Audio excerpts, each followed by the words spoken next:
Here is a scientist who's done pure research, applied research, and also got involved in policy. So he's a great institution builder and a natural leader, which is why in 1999, Time magazine ranked him among the 20 most influential Asians of the 20th century, ranking him alongside, imagine, Mahatma Gandhi and Rabindranath Tagore.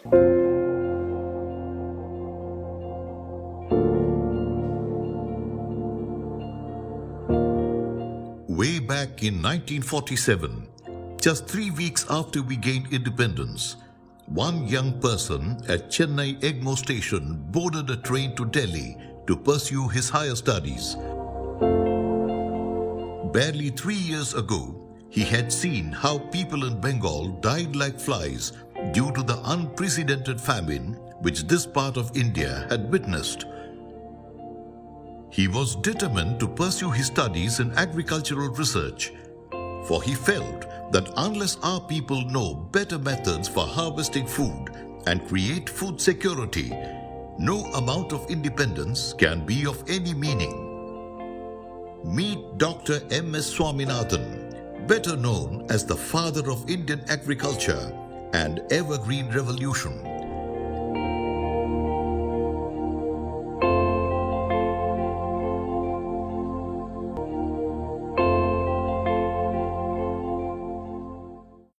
Dr. M.S. Swaminathan, அவருக்கெல்லாம் native place கேரளாவில் மான்கொம்பு. அவருடைய தகப்பனார் M K. Sambasivaiyar Kumbakonam municipal சேர்மனாக இருந்திருக்கார். அவர் காலத்தில் கும்போணத்தில் கொசு ஒழிப்பதற்கு முக்கியமான நடவடிக்கைகளை எடுத்துட்டு அதில் வெற்றியும் பெற்றார். Doctor M S. சுவாமியானுடைய அண்ணா எம்.எஸ். கிருஷ்ணமூர்த்தி அவர் தான் என் கிளாஸ்மேட்டு. 3rd 4th எனக்கு கிளாஸ்மேட்டு. இவர் கிளாஸ்மேட் இல்லை, எனக்கு 2 years junior.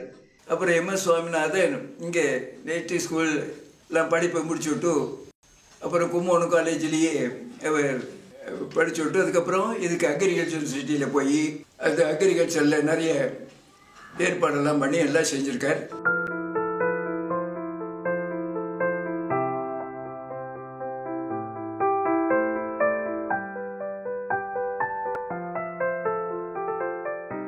Then I went to Delhi and started my work on plant breeding. Then went to Holland, because a very small country like Holland is able to feed, not only feed themselves, but they are so prosperous agriculturally. There was a lot to learn from them. Then went to Cambridge to do my PhD degree. Then I was in the University of Wisconsin. When I had to take a decision in 1954, the president of the University of Wisconsin offered me a very fine position as associate professor at a young age. But I told him, sir, I came abroad to equip myself to serve my country. I didn't come abroad to settle down abroad, and therefore please excuse me. But the point is very clear, that we must work for self-reliance in food, and there should be no hunger in the country. And those were the motivations which molded my entire scientific, educational and research career.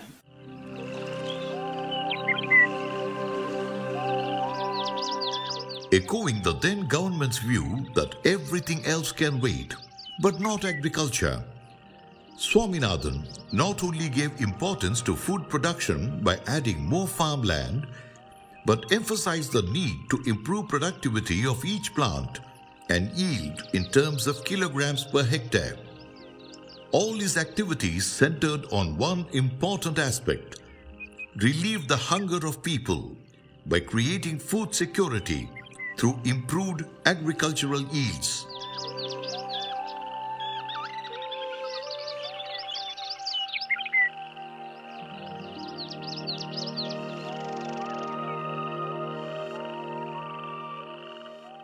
our soils have been cultivated for a long time.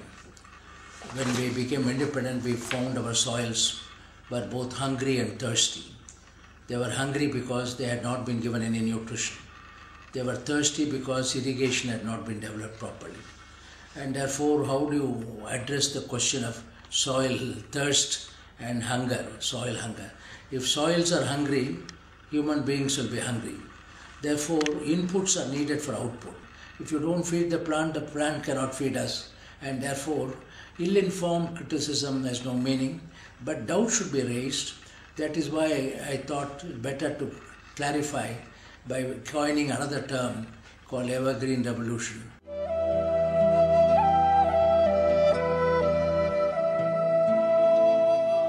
What is important is to use everything very carefully in moderation, thinking of the future, and today and tomorrow must be not in conflict with each other.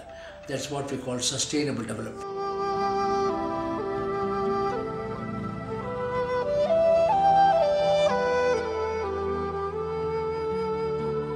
His fascination with potato is rooted in this vegetable's genetic traits.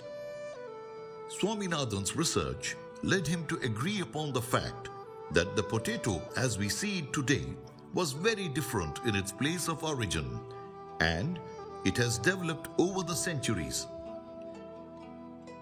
Swaminathan seems to have questioned himself, why not we develop in similar lines our staple food crops, rice and wheat?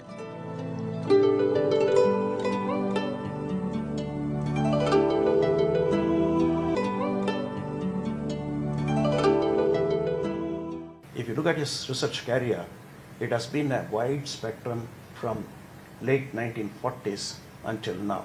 The earliest part of his research was largely devoted to understanding the fundamentals, their curiosity as to what is happening, how did the various different forms of potatoes originate, what are their interrelationships, and later on he moved over to understanding the cytogenetic architecture of wheat. That is where many of the scientists have ceased their activity. Okay, now we have solved the problem. But he went one step further.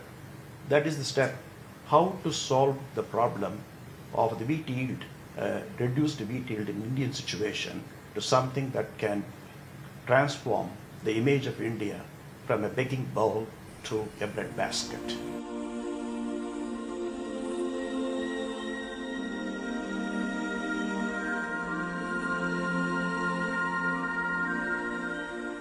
Even here, we find Swaminathan trying to ensure food security to Indians by adopting the Mexican varieties to be grown in the country.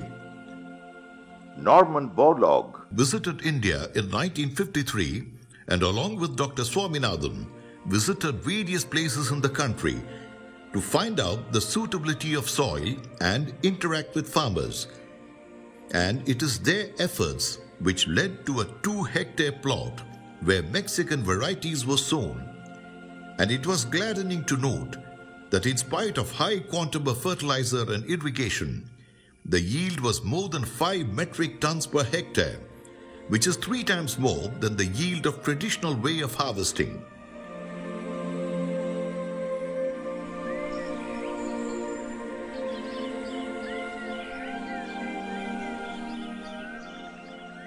Approach to agriculture research ultimately was to have a hunger-free India. See, I am a Gandhian, and Gandhiji's statement, "To those who are hungry, God is bread," has always remained in my mind. So my mind was how to produce more food at affordable price so that the large number of people who are not eating enough today can eat more.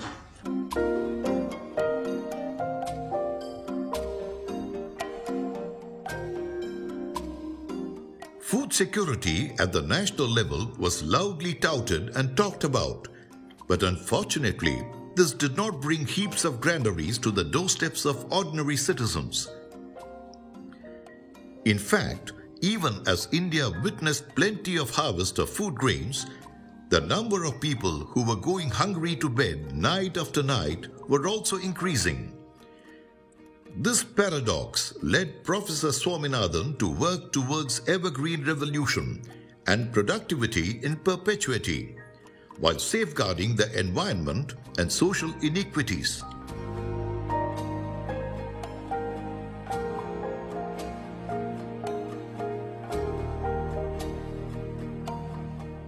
When he brought in the Green Revolution, the nation was in great jubilation, and they were going to release the special stamp, Wheat Revolution commemoration stamp, and so on. That was going to be in June 68. But in January 1968, he addressed as the president of the agricultural session of the 55th Indian Science Congress that was held in Varanasi. He expressed, "I am deeply concerned about this exploitative agriculture." By the way, the Green Revolution term was not coined by Dr. Swaminathan.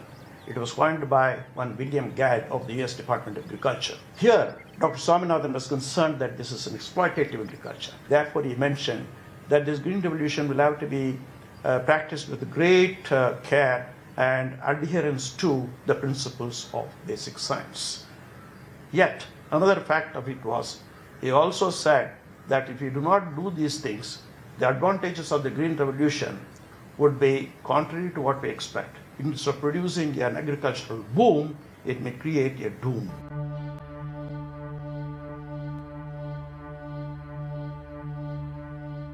Despite being named as the father of Indian agriculture, Swaminathan is facing criticism of having degraded Indian soils.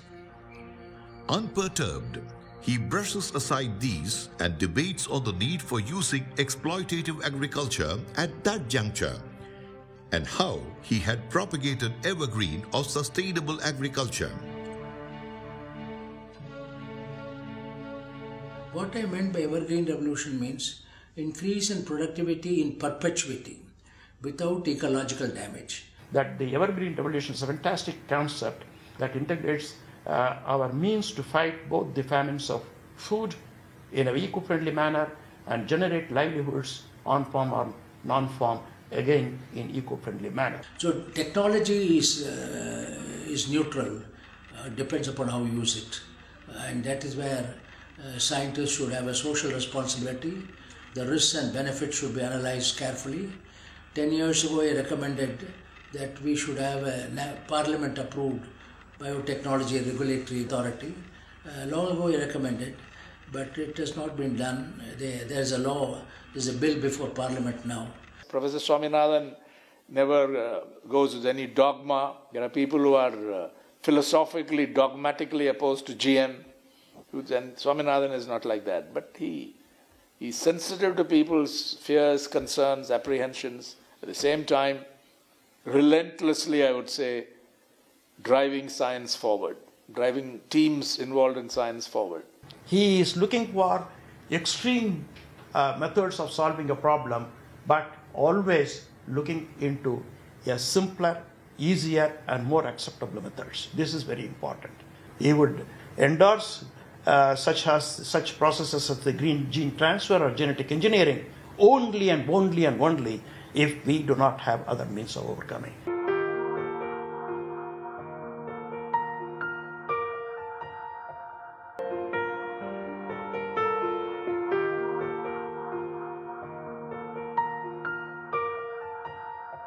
People who want only organic farming, they think chemicals should not be applied. I have no respect for them, I have a different objection. There is no criticism against me personally.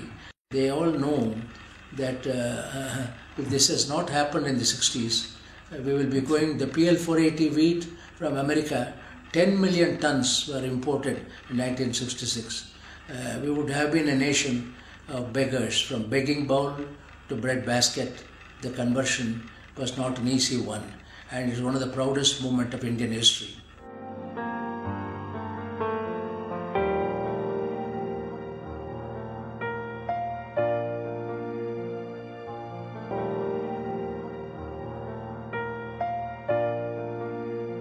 That he made a difference to policy. Now, how many scientists can claim that they influence policy on that kind of scale? As one of the fathers of the Green Revolution, the scientist was principally responsible for it, who later on moved into the area of sustainable agriculture, biodiversity, what he calls the Evergreen Revolution. He had a stint as Director General of the Indian Council of Agricultural Research and Principal Secretary in the Ministry of Agriculture and Irrigation from 1979 to 1980, and Director General of the International Rice Research Institute 1982 to 1988 in the Philippines, apart from being the President of the International Union for Conservation of Nature and Natural Resources 1984 to 1990. All these years, he was relentlessly working towards modernizing agriculture, improving productivity, and creating food security, laying a firm foundation for economic growth in this region.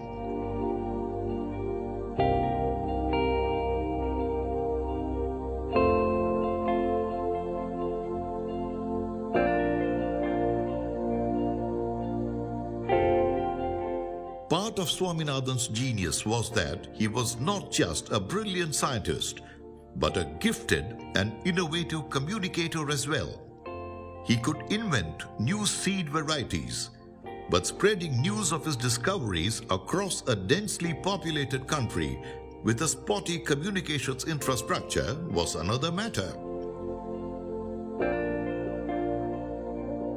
He's FRS, and all the academies in the world have recognized him. He has over 80 honorary doctorates and whatnot. Yet, his feet are firmly anchored in the problems of the farmers, resource-poor farmers of India.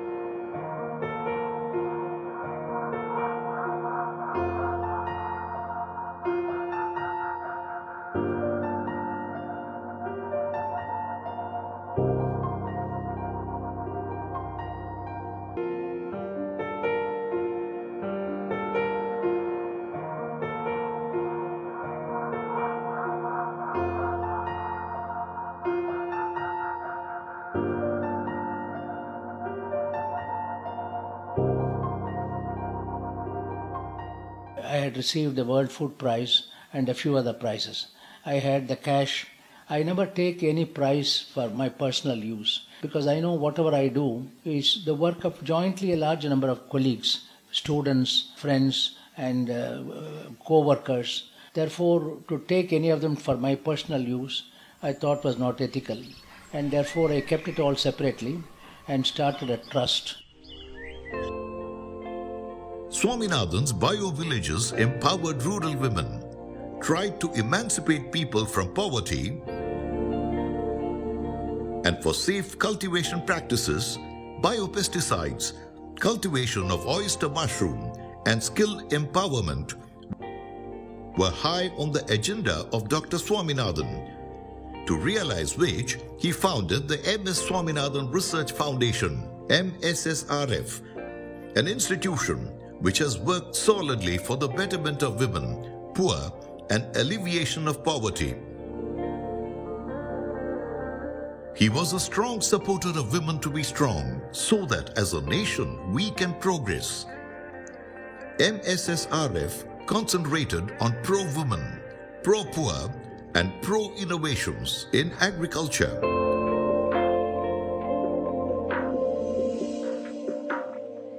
A good principle in life was to take as much as you need and not to be greedy, and also to share with others who are less fortunate. Father asked us if the three of us would be willing to also donate our share of the property.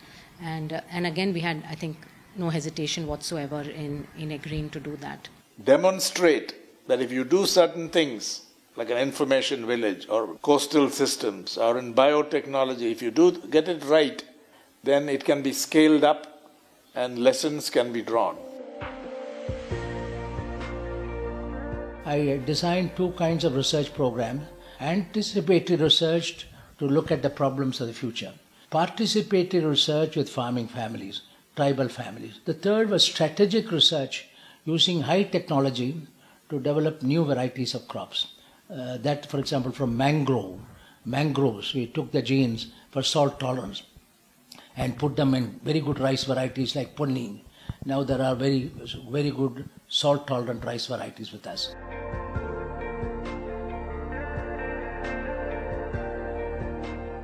MS Swaminathan Research Foundation is because nobody else is going to do all those that what he had been planning and what he had been assigned, and he himself had to do it.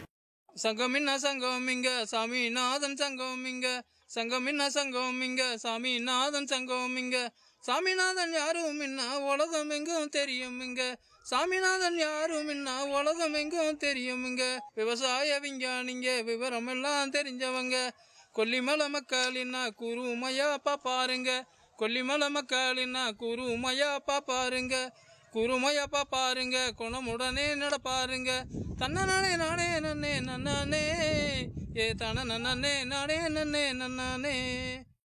The future of Indian agriculture is what we want it to be. We have to shape its future. We can't allow somebody else to shape it. Obviously, there are 2 or 3 considerations. One is agriculture has to provide the food for almost going to be what may become 1/5 of the world population. We will exceed China in population numbers. We will become 150 crore of people in another 20 years. Who is going to feed us? Nobody else can feed us. Our farmers only have to feed us. Therefore, farming as a method of providing the food needs of the nation is number one. Secondly, farming is the major source of livelihood, of income. So if we neglect farmer, I have often said the future belongs to nations with grains and not guns. Guns you can purchase, grains you cannot purchase. And therefore, neglect of agriculture means the neglect of the future of our country.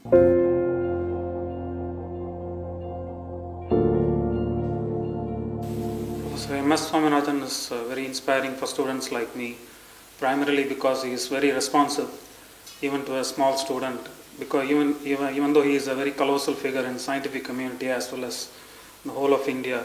He was such a wonderful supervisor and guide. He sent me to international conferences, made me present papers. He gave me the inspiration to touch the sky. Each and everything you'll give advice, every week, monthly meeting, all kind of things. That advice, no other scientist or no other administrator giving opportunity.